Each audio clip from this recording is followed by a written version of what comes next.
আজকে দেখলাম মানসিক টেনশন দুশ্চিন্তায় আমাদের আপা সাবেক প্রধানমন্ত্রী শেখ হাসিনা অসুস্থ। ফেসবুকে সোশ্যাল মিডিয়াতে ছবি সাইরে ভাইরাল করে দিয়েছে যে দুশ্চিন্তায় টেনশনে ভুগতেছেন সাবেক প্রধানমন্ত্রী শেখ হাসিনা। আবার অনেকে বলতেছে হুজুর এটা এআই দিয়ে ছবি বানাইছে। এখন এআই দিয়ে বানাক আর গুজব দিয়ে যেটাই বানাক, উনি ভালো নেই আমরা জানি, কারণ আমরা অনেক ভালো রেখেছিলাম। কথা কন ভাই, কই ছিল দেশের প্রধানমন্ত্রী, এখন হয়ে আছে পালানো প্রধানমন্ত্রী। তো বিপদ না?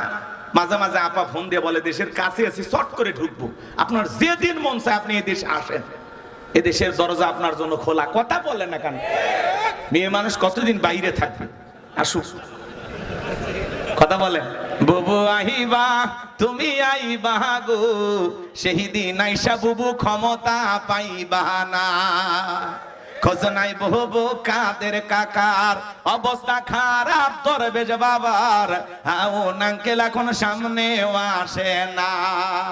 নেহাতা কর্মী সব জেলের ভিতর, বুবু আছে ডরের ওপর, কখন জানি আসে গ্রেপ্তারি পরোয়ানা। বুবু আহিবা তুমি আইবা গো, সেই দিন আইসা বুবু চিয়ার পাইবা না। আর ক্ষমতার চেয়ার ফাঁকা নাই, নির্বাচন হয়ে গেছে, নতুন প্রধানমন্ত্রী চেয়ারে বসে গেছে, উনি আসে আর কই বসবে? চেয়ার আছে, চেয়ার এখন দখল। তারপরে মেয়ে মানুষ আসলে আসুক, কি কন? খুব টেনশনে আছে বুবু, দেশে আসতে চায়। আবার মাঝে মাঝে নিউজ হয় যে না উনি অন্য অন্য দেশে যাওয়ার জন্য চেষ্টা করতেছেন, কিন্তু ভারত ছাড়তে উনি রাজি নেই। ভারতের সাথে ওনার গভীর সম্পর্ক, নাকি কন? থাক ভারতেই থাক, পাশেই তো আসে। রাগ করতেছেন নাকি? মাঝে মাঝে কল রেকর্ড ফাঁস হয়, এখনো সেই টনটনা কথা বলে। কথা বলেন না কেন? আমাদেরকে যে হারিয়ে যে খুব বেশি কষ্ট আছে তা না, উনি আরো বলতেছে দেশের মানুষ হারে হারে টের পাবে ইউনূস কিভাবে জ্বালায়, যারাই ক্ষমতায় আসুক, এটা তো নির্বাচন না, এটা তালবানা, নানান কথা বলবে। আমরা ওই সময় অনেক কথা বলেছি, আমাদের কথা কেউ টাইম দেয়নি, কথা বলে ডেকে না। অতএব আপনি যতই বলেন কোনো লাভ হবে না। রাগ করতেছেন মনে হয় আপনারা। আমরা দেশের শান্তি চাই, কথা বলে ডেকে না। আমরা নিরাপদ বাংলাদেশ চাই, কথা বলে ডেকে না। কিন্তু যারা জুলুম করবে, অত্যাচার করবে, তারা কখনো ভালো থাকতে পারবে না, কথা বলে ঠিক কিনা? আর কোন মানুষকে এই দেশের মানুষের রক্ত নিয়ে খেলতে দেওয়া হবে না, কথা বলে ঠিক কিনা? এই জন্য আমাদের সচেতন থাকার দরকার আছে না? না চলেন না বাজানের সামনের দিকে যায়। তাহলে মুসলমানের রক্ত নিয়ে যারা খেলা করবে তাদের জীবনের পরিণতি ভালো হয় না, কথা বলেন ঠিক কিনা? আমার নবী ডেকে বলে বেলাল, ইসলামের অবস্থা এখন ভালো না, কালেমা পড়েছ আপাতত প্রকাশ করা যাবে না। বেলাল ডেকে বলে নবী, আমার মনিপুমাইকে বলেছিলাম উর্দুম বা ছাগল পেশাব পায়খানা করে দেয়, এই ঘরে থাকতে আমার বড় কষ্ট হয়, আমার জন্য একটু ভালো ঘরের ব্যবস্থা করে দেন। ওমায়ে ডেকে বলে বেলাল, আমার কাছে উর্দুম বা ছাগলের দাম আমার কাছে আছে, কিন্তু তোর মতো কালো হাফসি বেলালের দাম আমার কাছে নাই। নবী আমার জীবনের কোনো দাম নাই, আপনি শুধু আমাকে দোয়া করে দেন, আমি যেন মৃত্যু পর্যন্ত টিকে থাকতে পারি। এই কথা বলে হযরতে বেলাল চলে গেলেন। পরের দিন সকালবেলা সূর্য উদয় হয়ে গেছে, অনেকটা বেলা হয়ে গেছে। হযরতে বেলাল দরজা খোলে না। অন্যান্য চাকর যারা আছেন নালিশ নিয়ে চলে গেছে ওমায়ের কাছে, যা বলে নেতা এখন পর্যন্ত বেলাল দরজা খোলে নাই, তাই নাকি? বলে হ্যাঁ ঠিক আছে চলো যাই। দরজায় ডাক দেয়, বেলাল দরজা খোল। হযরতে বেলাল দরজা খোলে না, জোরে করে ধাক্কা মারছে। যখন দরজা খুইলা গেছে তখন এইবার উমাইয়া তাকায় দেখে যেই রাত্রিতে বেলাল কালেমা পড়ে মুসলমান হয়েছে, ওই রাত্রিতে একটা উর্দুম বা ছাগলের কাছে কোনো পেশাব পায়খানা নাই। জোরে কোন মারহাবা। এইবার উমাইয়া ডেকে বলে এই চাকরের দল, বেলালের বিরুদ্ধে মিথ্যা অভিযোগ দাও। তোমরা যখন ঘুমাচ্ছিলে বেলাল তখন ময়লা আবর্জনা পরিষ্কার করেছে, তাকায় দেখো না একটা উর্দুম বা ছাগলের কাছে কোনো পেশাব পায়খানা নাই, যাও নিজেদের কাজ করো। এই কথা বলে ওদেরকে তাড়িয়ে দিয়া এক পা দুপা করে বেলালের কাছে চলে গেলেন। হযরতে বেলাল দেয়ালে ফিটটা লাগাইয়া জিহ্বা নাড়া জিকির করতেছে। কার? হালকা করে ধাক্কা মারছে, যখন জবান দিয়ে কালেমার আওয়াজ বের হয়েছে তখন এইবার উমাইয়া ডেকে বলে বেলাল, তোর জবান দিয়ে কি শুনলাম, তুমি কি মুসলমান হয়েছো? হযরতে বেলাল ডেকে বলে মুসলমান হয় যারা মিথ্যা কথা বলতে পারবে না তারা। ওয়াকুলু কাওলান সাদীদা। আরেকটু জোরে বলুন আল্লাহু আকবার। মুসলমান হবে যারা সত্যবাদী হবে তারা, মুসলমান কখনো মিথ্যাবাদী হতে পারে না। আমাদের সমাজে মিথ্যাবাদী আছে না নাই? ভরা পেটে মিথ্যা, খালি পেটে মিথ্যা, ঘুমানোর আগে মিথ্যা, ঘুম থেকে উঠেও মিথ্যা। মিথ্যা বলতে বলতে চেহারা বেঁকা হয়ে গেছে, এক পা কবরে চলে গেছে। এত মিথ্যা কথা বলে, শয়তান পর্যন্ত বলে আমি এত খারাপ না। কথা বলেন। মোবাইলে এসেছে মিথ্যার যে বাহাদুরি শুরু হয়েছে। কয় ভাই কল দিলাম, কয় মোবাইলটা সাইলেন্ট ছিল। কথা কর না কেন?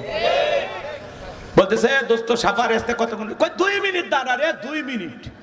এই কথা বলে 2 দিন পরে দেখা হয়। কয় দোস্ত 2 মিনিট পরে তোর সাফার আসার কথা ছিল।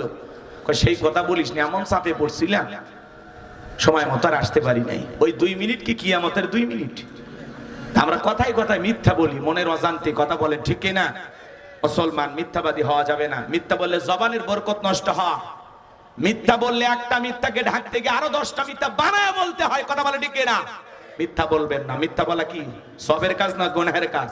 ছোট গুনাহ না বড় গুনাহ? মিথ্যা বলা কবিরা গুনাহ। মিথ্যা বলা ছেড়ে দেবেন, মিথ্যা বলবেন না। মুসলমান সব সময় সত্যবাদী হবে, সত্য কথা বলবে। কথা বলে ঠিক কিনা? পারবো তো ইনশাআল্লাহ। আল্লাহ আমাদের জবান দিয়ে যেন সব সময় সত্য কথা বের করে দেন। চিল্লা এখন আমিন। আমার ভাইয়েরা, কি হয়েছে?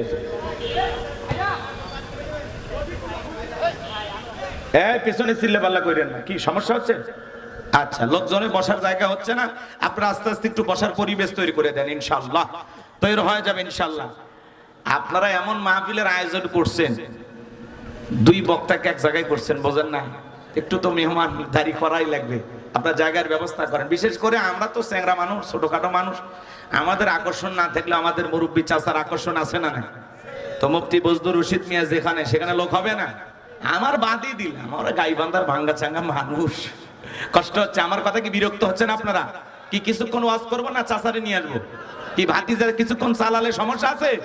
জি, ভাতিজার কথা আগে শোনেন, এর পরে চাচা আসে ফাইনাল খেলা খেলে দেবে ইনশাআল্লাহ। আমি মাঠ তৈরি করতেছি গো, মাঠ। একটা তাকবীর দেন, লিল্লাহিত তাকবীর। শোনা ভাইয়েরা আমার, গভীর মনোযোগ দিয়ে কথাগুলো শুনে যান। আমি গুনাহগার যে কথা বলতে চাচ্ছিলাম, মুসলমান কখনো মিথ্যা কথা বলবেন না, মনে থাকবে। চলেন না সামনের দিকে যায়। ওমায়ে ডেকে বলে বেলাল তুমি কি মুসলমান হয়েছো? হযরত বেলাল ডেকে বলে হ্যাঁ, গতকাল রাত্রিতে নবীজির হাতে হাত রেখে আমি কালিমা পড়ে মুসলমান হয়েছি। ওমায়ে ডেকে বলে বেলাল তুমি যদি চাও তোমার ছাগলের মালিক তোমাকে বানায় দেব, থাকার জন্য ভালো ঘরের ব্যবস্থা করে দেব। হযরত বেলাল ডেকে বলে ওমাইয়া দুনিয়ার কোন পার্থিব সম্পদের বিনিময়ে বেলাল তার ঈমান বিক্রি করবে না। বলুন আল্লাহু আকবার। এই কথা শোনার পরে ওমায়ে ডেকে বলে বেলাল আমার কথা না শুনলে বড় নেতা আবু জেলকে খবর দেব। হযরতে বেলাল ডেকে বলে কোন বড় নেতা শোনো না, তা এখন কাউকে গোনার টাইম নাই। আমি দুনিয়ার কোন আবু জেলকে ভয় করি না, আমি ভয় করি আমার আল্লাহকে। আল্লাহু আকবার। এইবার ওমায়ে দৌড়ে চলে গেল আবু জেলের বাড়িতে, যা বলে নেতার সংবাদ খুব খারাপ, আমার বাড়ি কিতদাস বেলাল কালেমা পড়ে মুসলমান হয়েছে। তাই নাকি? বলে হ্যাঁ, ঠিক আছে চলো যাও, আমি আসতেছি। আবু জেলের কিছু সাঙ্গ পাঙ্গ ক্যাডার মাস্তান ছিল, যাদের কাজই হলো মুসলমানদের উপর নির্যাতন জুলুম চালানো। এই আবু জেল কত বড় ভয়ঙ্কর খারাপ ছিলেন জানেন? একদিন হযরতে আম্মার রাদিয়াল্লাহু তাআলা আনহু তার মা সুমাইয়াকে নিয়ে হেঁটে যায়। আবু জেল ডেকে বলে আম্মার শুনলাম তোমরা নাকি মুসলমান হইছো। বলে হ্যাঁ, নবীজির কাছে কি আমরা কালেমা পড়ে মুসলমান হয়েছি। ডেকে বলে আম্মার এর পরিণতি কত ভয়ঙ্কর হবে তুমি কি জানো? বলে না জানি না। বলে ঠিক আছে তোমরা মজা টের পাইবা। এই কথা বলে একদিন আবু জেল আম্মার রাদিয়াল্লাহু তাআলা আনহু এবং তার মা সুমাইয়াকে দুইজনকে 2টা খুঁটির সাথে বাঁধছে। বাঁধার পরে ডেকে বলে আম্মার এখন যদি একটা খেলা দেখাই বলতো কেমন হবে?